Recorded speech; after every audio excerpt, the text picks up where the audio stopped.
My name is David Flynn. I'm a lighting designer and creator.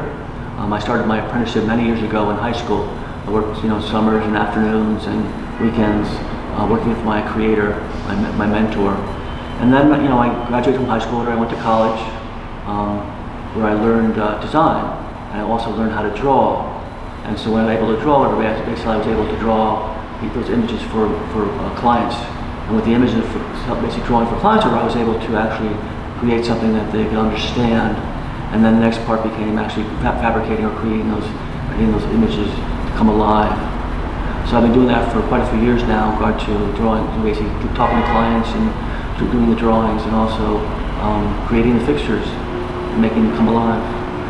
So I think any artist, that idea of creation, but also expressing their ideas. So for me, this became a point basically to express my ideas through my art, creating light fixtures in a very concrete, functional way of basically bringing them into sort of spaces and environments and seeing how they interact with the pieces, and moments that are actually sculptural because how they react with the environment, whether it's a living room, a dining room, whatever, and a conversation it creates.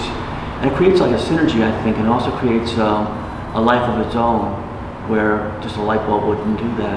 It creates conversations with the environment, it creates conversations in itself about the people that are in the room, owners, whatever. And it's just engaging, I think.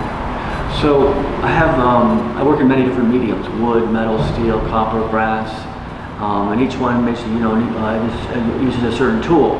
And so I have many tools in here that can actually do those processes. Table saw, planer, welding torches, TIG welders, arc welders, whatever. So all these things basically can facilitate me doing a lot of things myself without sort of farming it out. So I can actually create prototypes, which is wonderful. So I can actually sort of see my idea come to fruition, whatever. And maybe that after that happens, maybe they might go into production, but at least I have the ability to make the prototype for it. Okay, arc welding. I use it for welding two large pieces of metal together. It's not as pretty as TIG welding, but it's effectively time-wise, it's more effective than using on the TIG. And just basically it's a little grinding back with the grinder after I weld, but it makes a very structurally strong weld. So I use it periodically on my work.